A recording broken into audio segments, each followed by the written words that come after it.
Դիմորդների թիվը նախորդ տարիների հետ համեմատ նվազել է։ Ուհերը եւս իրենց վրա ունեն պարտականություն ինչ որտեղ սոցիալական աջակցության տեսանկյունից նման խնդիրները հաղթահարելու փորձում ենք այս բացերը կազմակերպել Կիրակնորիա դպրոցի միջոցով։ Դա կգործի 7-ից 10-րդ դասարանցիների համար առայժմ։ Գուցե ոչ ֆորմալ կրթությունն այստեղ սկսում է հաղթել ավելի շատ ֆորմալ կրթությանը։ Ոչ ֆորմալ կրթությունը, լրացական կրթությունը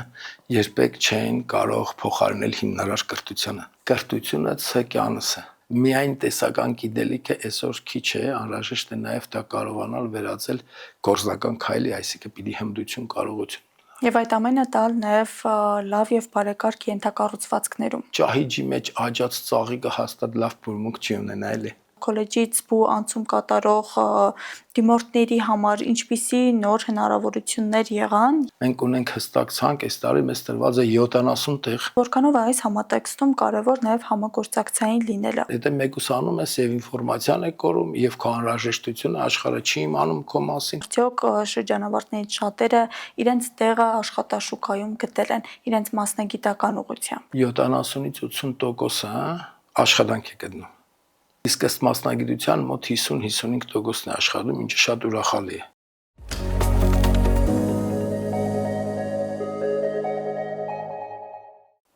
Ինչ մարտահրավերների առաջ է կանգնած այսօր բարձրագույն կրթության ոլորտը եւ արդյոք հենց այդ մարտահրավերներն են նպաստել բարձրագույն կրթական հաստատություններում դիմորդների թվի նվազմանը։ Թեման կքննարկենք հնարավորությունների սահմանում։ Բարև ձեզ։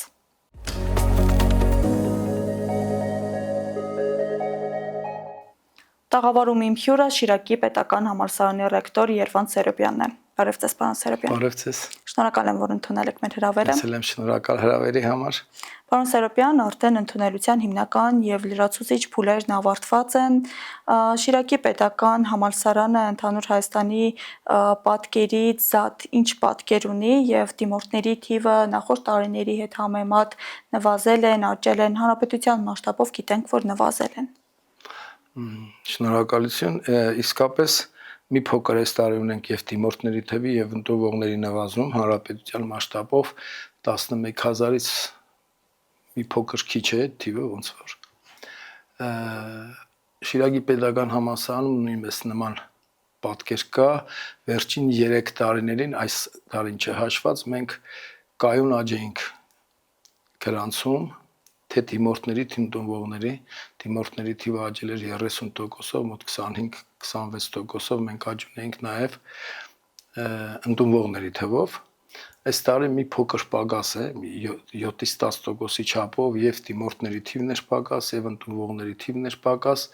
եւ այստեղ կա անհանգստացնող եւս մի հանգամանք պարզապես ես այսօր նայեցի վիճակագրությունը ոնց որ թե նախ բարձրագույն ուսումնական հաստատություններ դիմել են այս տարի կոնկրետ այս տարվա մի փոքր ավելի քիչ քան մեր շրջանավարների կեսը 49 քանի տոկոս էր եւ Ընդանուր միջին առաջադիմությունը, այսինքն դրական գնահատականներ ստացել են մոտ 69%-ը։ Ինչը նշանակում է, որ այստեղ խնդիր կա, այն իմաստով խնդիր կա, որ փաստորեն մարդիկ, որոնք իրենց ատեստատում ավարտական վկայականում ունեն դրական գնահատականներ, մեկ ամսից կամ մի քանի շաբաթից պարզվում է, որ իրականում չեն կարողանում այդ շեմը հաղթահարել։ Իսկապես այստեղ խնդիր ունենք եւ այդ խնդիրը բուհերը եւս իրենց վրա ունեն պարտականություն ինչ որտեղ սոցիալական աջակցության տեսանկյունից նման խնդիրները հաղթահարելու մենք այս բոլոր տենդենսները հասկանալով անկեղծ ասած փորձում ենք այս տարի փորձելու ենք, սկսելու ենք արդեն կա պայմանավորություն ոլորտի համապատասխան պատասխանատուների հետ նաեւ Եվ մի շատ արդյունավետ կերպով մտածում ենք մեր գործողությունների ճանապարհային քարտեզը, ինչպես անել, ինչ հանդիպումներ, ում հետ շահառուների, փորձում ենք այս բացերը կազմակերպել Կիրակնորիա դպրոցի միջոցով։ Ասեմ այսպեսի բան, եթե մենք նույնիսկ ունենք ամենաիդեալական պայմանները, ամենաիդեալական կրթական ծրագրերը, ամենաիդեալական ուսուցիչները, Միևնույն է, այսօրվա մեր դասավանդման մոդելը աշխարհն է այդ մոդելով անցնում, երբ խմբով է դասավանդումը, խմբային դասավանդման process-ում ենք, բնականաբար դասարանում կան տարբեր ընդունակությունների, ընկալման աստիճանը, արագությունը, այդ բոլորը բերում է նրան, որ որոշակի ժամանակ հետո շերտազատում է առաջանում։ Մենք դասարանում ստանում ենք աշակերտների մի խումբ, որը չի հասցնում պարզապես այդ տեմպին, կունենանք ավելի փոքր թվով խումբ, որի համար այդ տեմպը դանդաղ է, ինչը կարող է հետաքրքրությունը կորցնել աշակերտի, եւ դա ակնհայտորեն ստացվելու է, դա իսկապես համակարգային է այդ խնդիրը, եւ այդ տեսակետից այդ հարցը ինչ որտեղ մեղմելու, այդ բացը լրացնելու համար մենք փորձում ենք եւ փորձելու ենք անպայման կազմակերպելու ենք այսպես կոչված կիրակնորյա դպրոցներ, իրականում կարող է եւ շաբաթ եւ կիրակի աշխատել այդ դպրոցը, դա կգործի 7-ից 10-րդ դասարանցիների համար առայժմ սկզբնական փուլում։ Ինչու՞ գուցե հենց այդ տարիքում են սկսում մասնագիտական կողմնորոշման մասին մտածել։ Այդ դասարաններում արդեն եւ գիտակցությունը եւ ինքնուրույնության աստիճանը եւ պատասխանատվությունը արդեն մեծ է 11-12-րդ դասարաններում արդեն ձևավորվել են, արդեն հստակ կողմնորոշված են, այդտեղ դե 1-2 տարի միգուցե 11-12-ները կկորցնենք, բայց հետևից արդեն եկող այդ սերունդը կաշխատի։ Այստեղ շատ կարևոր մի բան ենք փորձում անել, մենք 3 քայլ ենք կատարելու, այստեղ այսպես ասեմ 3 խնդիր ունենք։ Նախ լրացնել անցյալի բացը, այսինքն մենք ինձ էլ է շատ հանդիպել իմ դասավանդման պրակտիկայում, իսկապես եղել են աշակերտներ, որոնք այսպես ուսուցչական լեզվով ասած մի քիչ ուշ են բացվում։ Կա այդ process-ը դուք դպրոց եք գնացել, ձեր դասարանում էլ կլինի հատպես կլինեն այդպիսի աշակերտներ։ Այսինքն առաջի քայլով մենք փորձելու ենք լրացնել անցյալի բացը։ Այն ինչ կա մութ մնացած, չյուրացված աշակերտի կողմից շատ կարճ ժամանակամիջոցում փորձելու ենք այդ փակել։ Այնուհետև երկրորդ խնդիրը մենք պիտի կարգավորենք ընթացիկ նյութի յուրացումը։ Այսինքն եթե յուրաքանչյուր շաբաթ կամ կիրակի գալիս է, այդ շաբաթվա ընթացքում դպրոցում նախատեսած ուսումնական պլանով ինչ է անցել, ամփոփվում է յուրահատուկ ձևով, օրինակներով, խնդիրներով, վարժություններով, գործնական աշխատանքով փորձելու ենք այդ բացը փակել։ Եվ երրորդը մի շատ կարևոր բան կլինեն կիրակնորյա դպրոցներում նաև հատուկ ժամեր, որոնք նվիրված կլինեն մեր աշակերտների վերլուծական մտածողության եւ տրամաբանության զարգացմանը հատուկ դրանք կլինեն ոչ ստանդարտ խնդիրներ, նա կանցնի զուտ չոր ալգորիթմների հիշումից դեպի խորքային ընկալում։ Արդյունքում այդ բոլորը հեշտացնելու են նրան, նա ոչ թե պատրաստ կլինի տվյալ առարգայի ընդունելության շտեմարանների տեսքով քննություն հանձնելու, այլ նա պատրաստ կլինի այդ առարկայից քննություն հանձնելու, դա շատ կարևոր է, եւ դրանով մենք կյուրացնենք ներողություն, ավելի դյուրին կդարձնենք այդ երեխեքի ընդունելության քննությունների հանձնումը, դեպի փու անցումը եւ այլն, առավել եւս երբ կունենանք ավելի վերլուծող ու տրամաբանող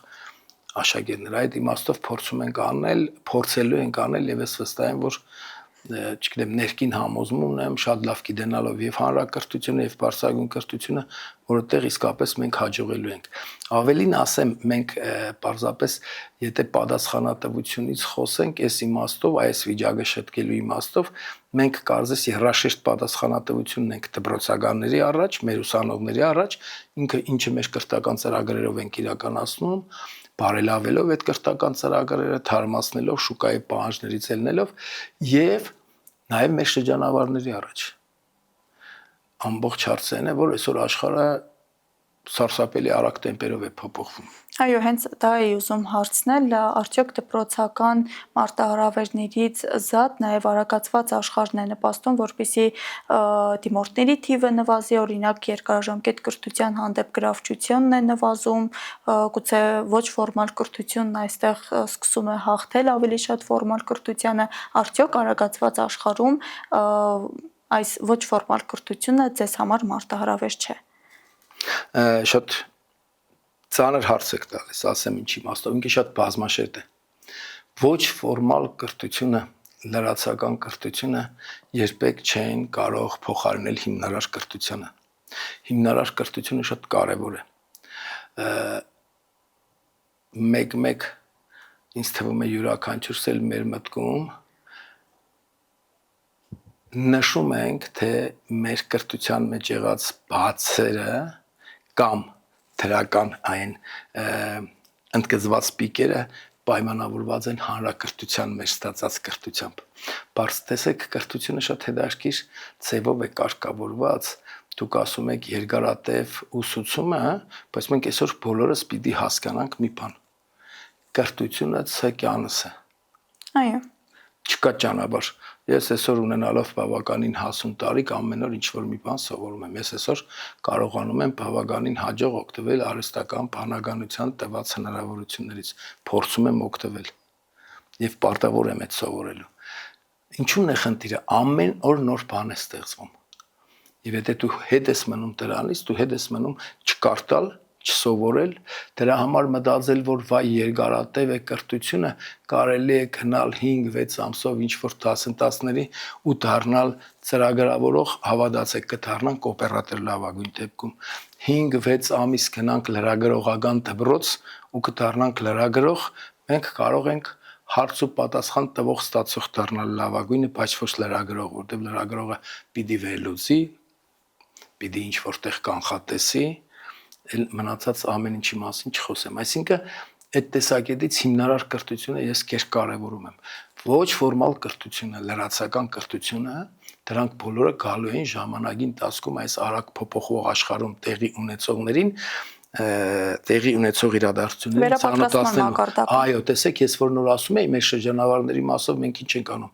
Մենք ինչ շուկայում փոփոխություններ է կատարվում, ես կարամ օրինակ բերեմ, ընդհանրենք կրթության ոլորտում, հանրակրթության ոլորտում նոր էլեկտրոնային ծրագրեր են մտնում, որոնցով ուսուցիչը պիտի օգտվի։ Մենք մեր 3 տարի առաջ ավարտած շրջանավարներին, որոնց չենք տվել այդ կրթությունը, հրավիրում ենք, կազմակերպում ենք լրացական դասընթացներ, ոչ ֆորմալ կրթություն, անվճար։ 3-ից հետո շատ տարիների ընթացքում արդեն վճարով ենք այդ ծառայությունը, որտեղ իսկապես այդ միջոցների համար ծածկույթ է պետք։ Տարբեր օրենսդրական փոփոխություններ են կատարվում են տեխնոլոգիական փոփոխություններ։ Այսօր գիտեք, այսօրվա աշակերտին հրատախտակին կավիճով գրող ու խոսող ուսուցիչը եւ դասը ինչ որտեղ հետաքրքիր չէ։ Ինքը մեծացել է, որ պիտի սովորի խաղով, պիտի սովորի ավելի հեշտությամբ, պիտի իր նյութը իրեն տրվի ոչ միայն լսելով ագանջով, այլ ագնդետ պիտի լինի, աչքով պիտի տեսնի, պիտի դինամիկա տեսնի, շոշափելի լինի, շարժում տեսնի։ Այդ տեսանկյունից մենք մեր ենթակառուցվածքներն ենք փոխում, բարելավում, տեսեք, մենք անցյալ տարի մեզ հաջողվեց 6 ինտերակտիվ մոնիտորներ դնել։ Այս տարի արդեն գնել ենք 15-ը, մի քիչ էս պատերազմի մասով լոգիստիկ խնդիրներ կան, մի քիչ ուշանում է, բայց հույս ունեմ, որ մինչև սեպտեմբերի 1 եւս 15 լսարաններում կունենանք եւ կա մտադրություն մինչև եկող տարվա գարունը մեր բոլոր լսարանները հագեցնել նման ինտերակտիվ մոնիտորներով, գրատախտակներով եւ այդ դասը դարձնում է շատ ակտիվ եւ պարաբողի համար եւ ունկնդրի համար։ Տեսեք, դուք խոսում եք ինտերակտիվ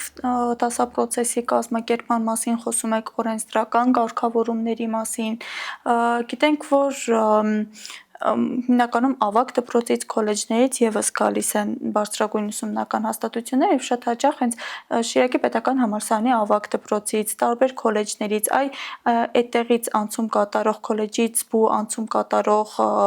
դիմորդների համար ինչպիսի նոր հնարավորություններ եղան եւ սա որքանով է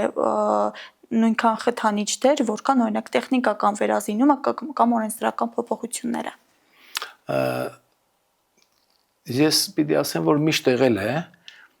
քոլեջների միջին մասնագիտական ուսումնական հաստատությունների բարձր առաջադիմությամբ սովորողներին հնարավորություն էր տրվում որոշակի ծագած տարբերությունների հանձնելուց հետո միանգամից նստել հեռակա-ուսուցման համակարգում տվյալ մասնագիտությամբ կամ հարակից մասնագիտությամբ ցանկակա երկրորդ կուրս։ Եթե կարմիր դիպլոմով էին ավարտել։ Ոչ միայն գերազանցության դիպլոմի առաջնահերթություն է տրվում, բայց այնտեղ պետք է ունենան գերազանց ու լավ գնահատականներ, լավ առաջադիմության մասին է խոսքը։ Այսինքն միջակ գնահատականներ պետք է չլինեն, այնտեղ 3-ներ, ասեմ 3-ներ պետք է չլինեն։ Անցյալ տարի Հայաստանի Պետական Մանկավարժական Համալսարանում նախարարությունը փորձեց նոր փորձնական քայլ միջին մասնագիտական ուսումնական հաստատությունների որոշ մասնագիտությունների շրջանավարներին պետության համար անհրաժեշտ է այլ հնարավորություն տվեց առաջին կուրս նստելու հեռակա այստեղ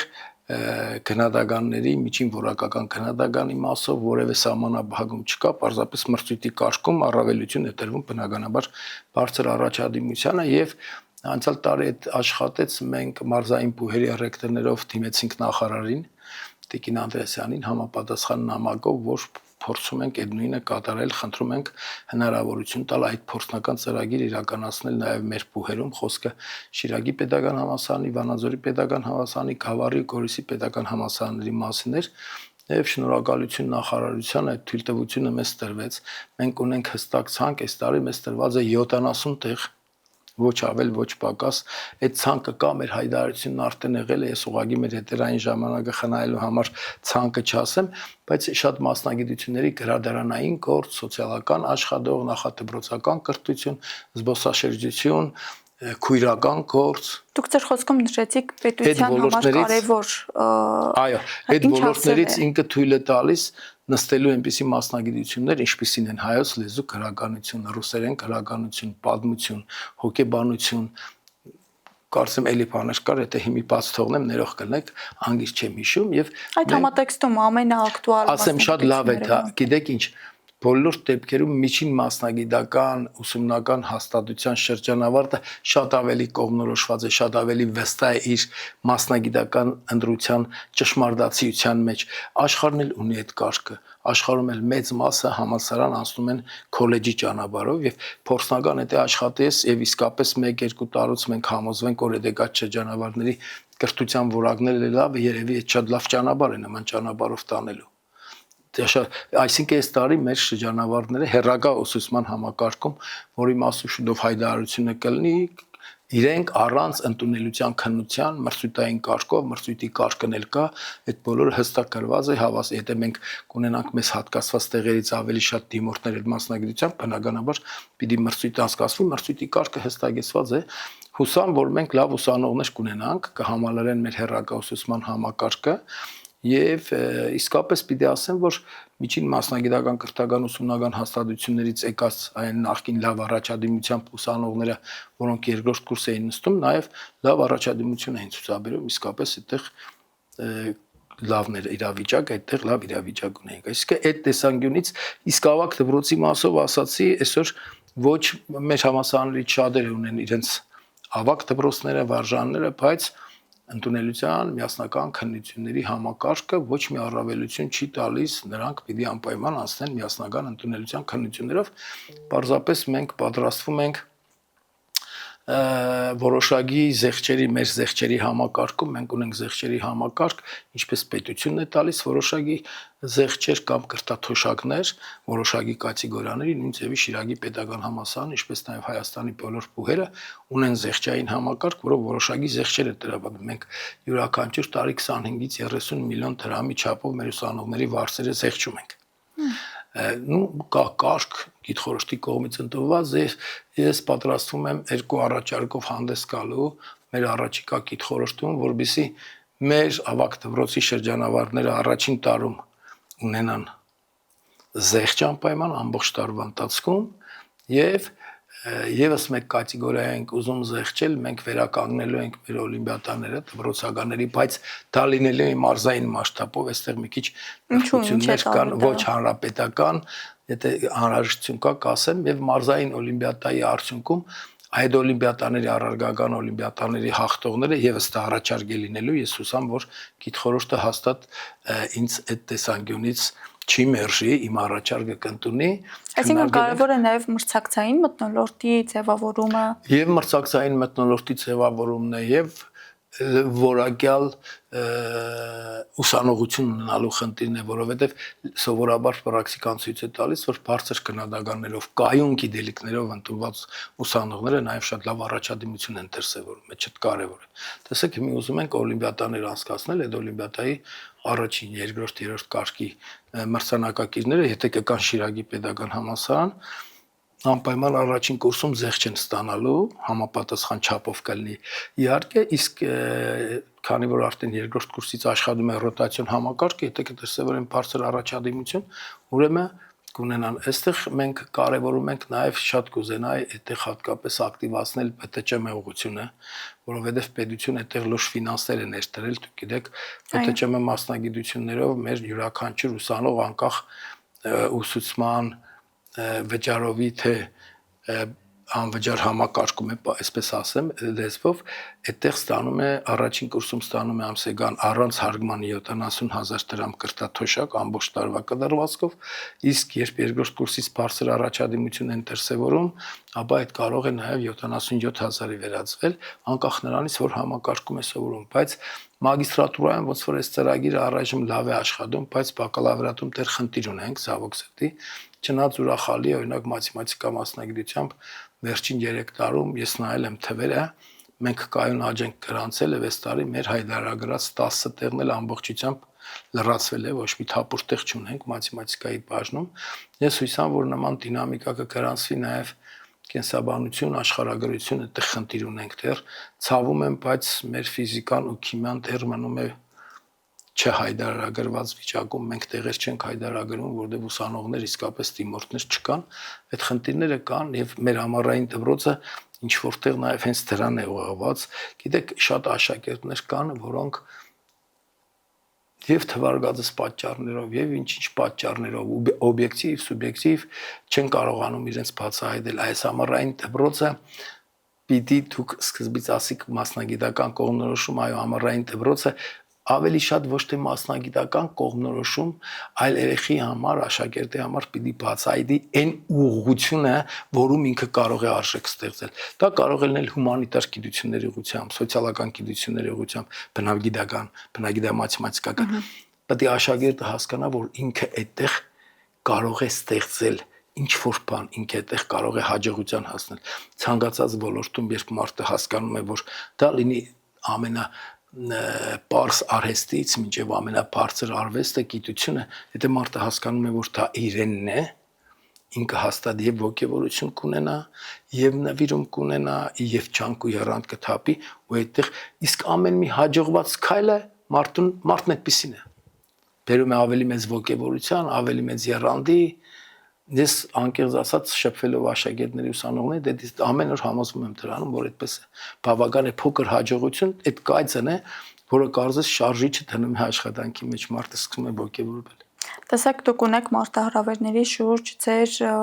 բանաձևերը, բանալիները, լուծման ուղիները, բայց որքանով է այս համատեքստում կարևոր նաև համագործակցային լինելը, օրինակ նախարարությունների հետ, կառավարող մարմինների հետ, այս համագործակցությունը որքանով կարող է նպաստել բարձրագույն կրթության ոլորտում մարտահրավերների նվազեցմանը եւ ինչու ոչ նաև որ ռիսկերի կանխարգելմանը։ Անկեղծ պիտի ասեմ, որ այդտեղ համագործակցության խնդիր ընդհանրապես չկա բուհերի եւ թե Բարձրագույն կրթության ու գիտության կոմիտեի հետ, թե կրթության, գիտության, մշակույթի, սպորտի նախարարության հետ, ավելին այստեղ հաջողակի քննարկումներ կան, այդ դրաֆտում դրվում են բոլոր նախագծերը, այդ բոլոր նախագծերը քննարկվում են, հենց այս պահին կարծիք են ուզել մեզանից նոր լիցենզավորման ու հավատարմագրման կարգերի մասին բուհերի, որը երևի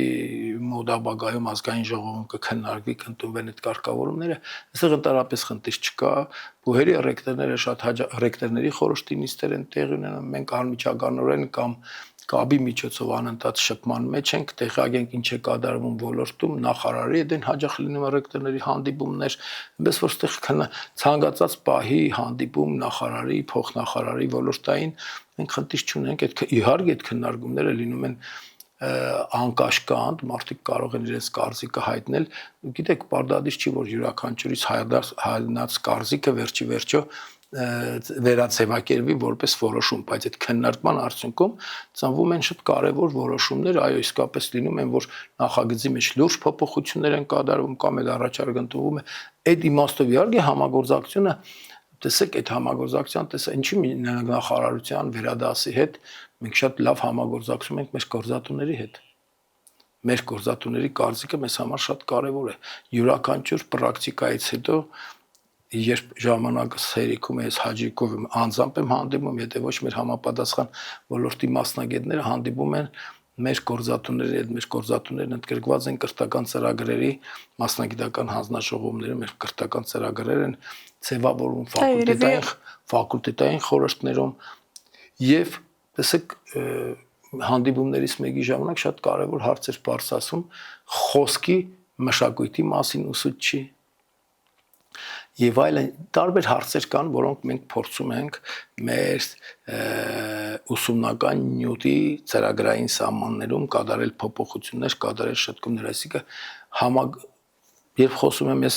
ամառային դպրոցի մասին, գիտագնորյա, մենք ամառային դպրոցներ ենք կասկածում արդեն 5 տարի 11-12 դասարանցիների համար եւ անընդհատ միակ բանից, որից բողոքում են այդ երեխեքը ժամանակի կարճ լինելն է հիմի կա որոշում եկող տարի 2 անգամ երկարացնել այդ ժամկետը յուրաքանչյուր խմբի համար 1 շաբաթով ենք անում հիմի կդարձնենք երկշաբաթի ամենայն հավանականությամբ հետևում ենք այդ երեխեքին հետո քանիսն են գալիս այդ համագործակցությունը այսօր աշխարհը բաց է այսօր մենակ սահմանները մնացել են քարտեզի վրա ինֆորմացիոն դաշտը սահման չի ճանաչում, եթե դուք ունեք շենգենյան վիզա ամբողջ Եվրոպայով մեկ դուք սահման չեք ճանաչում, ասում եք մեկ երկրից մեկ մյուսը, ոչ ոք չի ասում այսօր ես գնում եղբայր, որտեղից ինչ ու նույն ձևի բաց է գիտելիքները շատ կայքերում բոլոր շատ համալսարաններ իրենց կրթական ծրագրերը, իրենց դասախոսությունները, իրենց դասագրքերը տեղադրում են եւ այդ տեսակետից եթե մարդը մեկ ուսանում է, կներեք, բայց այդ արդեն դատապարտված է այդ մարդը, իհարկե համագործակցությունը Եվ այդ տեսանկյունից տեսեք Շիրակի համալսարանը իր կառուցվածքում 3 հիմնասիոններ ունի, մեկը ուսումնամետրական կորզատասի կառավարման կենտրոնն է, մյուսը մեր գիտական քաղաքականության ու նորարարության կենտրոնն է եւ երրորդը արտաքին կապերի հասարակայնության հետ կապեր, արտաքին կապերը։ Դա շատ կարեւոր է։ Մենք համագործակցում ենք ոչ միայն հայաստանյան փուհերի հետ, մենք լայն համագործակցության շրջանակ ունենք մեր արտերկրի փուհերի հետ, արտասահմանյան մեր ուսանողներից մենք յուրաքանչյուր տարի 3, 4, 5 ուսանողներ ունենք, որոնք մենք կիսամյակ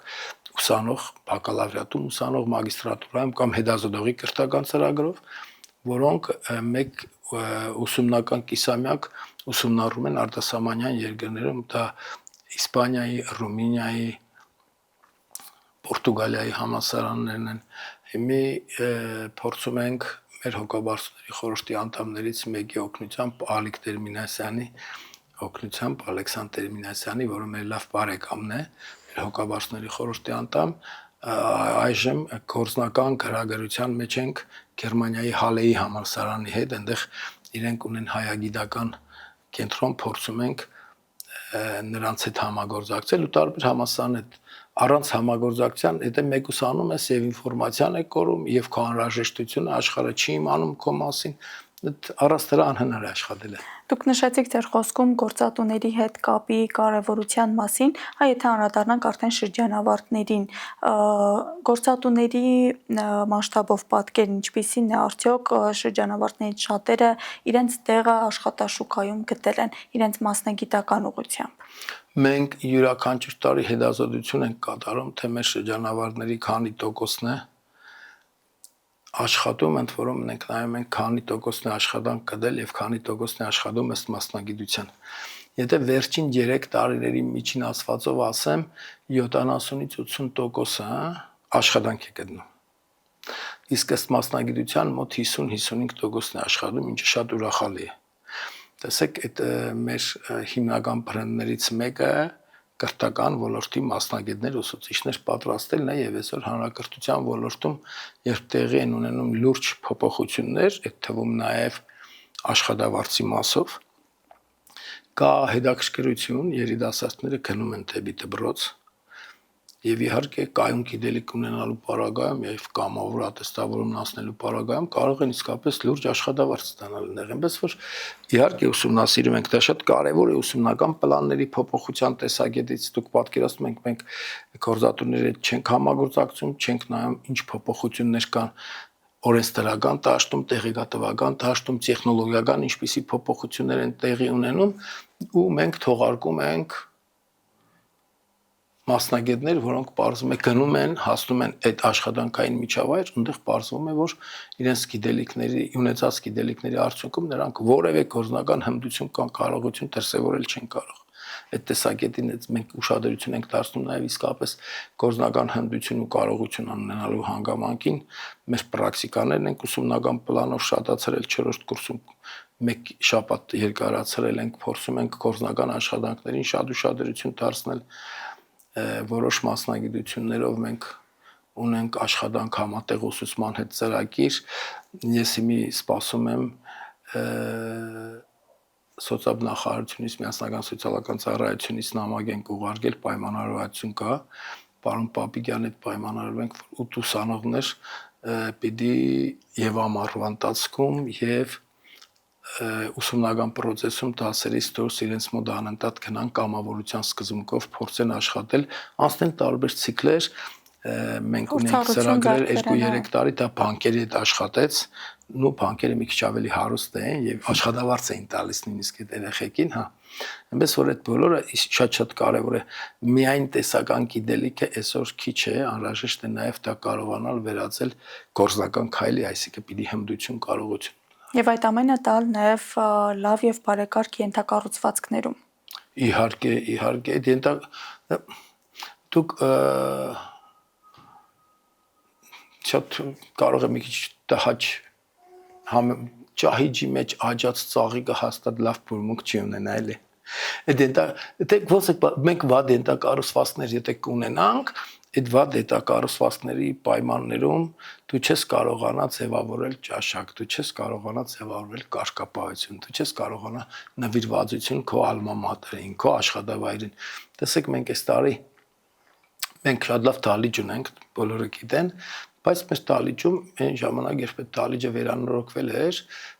վերակառուցվել էր նույնիսկ կարամ ասեմ, այդ ժամանակ չկային այս LED էկրանները, չկային մեծ էկրանները, մենք ունեինք շատ լավ մեծ բացվող, փակվող էկրան, պրոյեկտորով, ուրախ էինք դրա համար, բայց ժամանակի տասկում հասկացանք, որ այդ անցել է այս տարի, մեզ հաջողվեց մեր դիպլոմները հանձնելու արարողությունից բառացիորեն մի քանի օր առաջ մեծ LED էկրան ունենք դահլիճում, մոտ 8.5 քառակուսի մետր մակերեսով, ես անկեղծորեն ուշադիր նայում էի դիպլոմների հանձնման ժամանակ, այն ժամանակ երբ ես չէի հանձնում, տեկաններ էին հանձնում, ես նստած նայում էի ուսանողներին, որոնք նայում էին էկրանին, թե ինչ է կատարվում, դու զգում ես էլի մարդը նայում է դուրեկան է իրեն, դուր է գալիս է։ Տեսեք, էլեմենտար բան եմ ասում, տարական է թվում, բայց հիմի փորձում ենք ամեն ինչ անել։ Նայեք, խնդիրներ կան այսօր էներգա ռեսուրսների հետ կապված, հիմի մենք սպասում ենք մրցույթ եղել է, հաղթողը ճանաչվել է, մենք մեր հարավային ամբողջ ճակատին տանիքի պիտի 100 կիլովատ հզորությամբ արևային կայան տեղադրենք, ինչը մեզ բավականին կդարձնի ավտոնոմ եւ անջատումներից եւ էներգախնայողության տիրույթ կանցնենք, շատ կարեւոր են ռեսուրսները, իսկապես կարեւոր են։ Տեսեք, դա բարձ օրինակ վերեմ, մենք 2 տարվա ընթացքում բացի մնացած տնկիներից մեր բագը դուք գիտեք իշքան լավն է։ Մենք այս 2 տարվա մեջ 500 վարդ տնկի ենք դրել։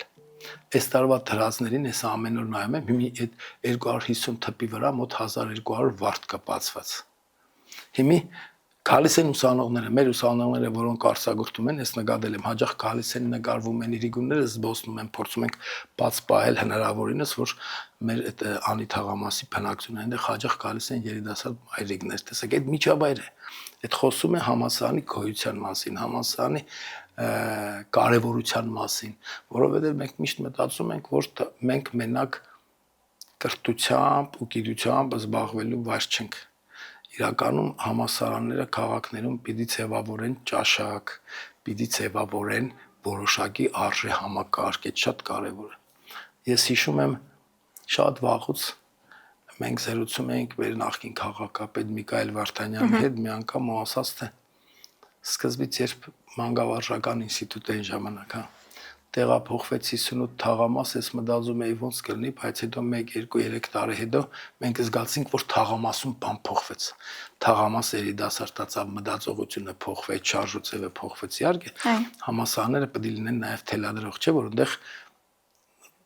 պրոֆեսորատ ասախոսական աշխատակազմը առանց վիրավորելու որևէ մասնագիտության ինքը իսկապես քաշող ուժ է, լոկոմոտիվ պետք է լինի հասարակության համար, մտածողության ձևավորում, արագ արձագանքում կյանքում տեղի ունեցող փոփոխություններին, ուսանողությունը երիտասարդության լոկոմոտիվն է, այնպես որ այդ տեսանկյունից համալսարանը շատ կարևոր է, երբ մենք ունենք մեր քաղաքներում, մարզերում համալսարաններ, նրանք դառնում են ոչ միայն ուսումնագիտական, այլև կրթամշակութային կենտրոններ պիտի դառնան, ինչը մենք փորձում ենք նաև մեր այդ առաքելությունն իրագործել։ Շնորհակալություն, պարոն Սարոբյան, հետաքրքիր զրույցի համար։ Խնդրեմ ես եմ շնորհակալ հրավերի համար։ Իսկ ես մեր հետևորդներին եւ հեռուստադիտողին հիշեցնեմ, որ հնարավորությունների սահմանում զրուցում էի Շիրակի պետական համալսարանի ռեկտոր Երվանդ Սարոբյանի հետ։ Կհանդիպենք։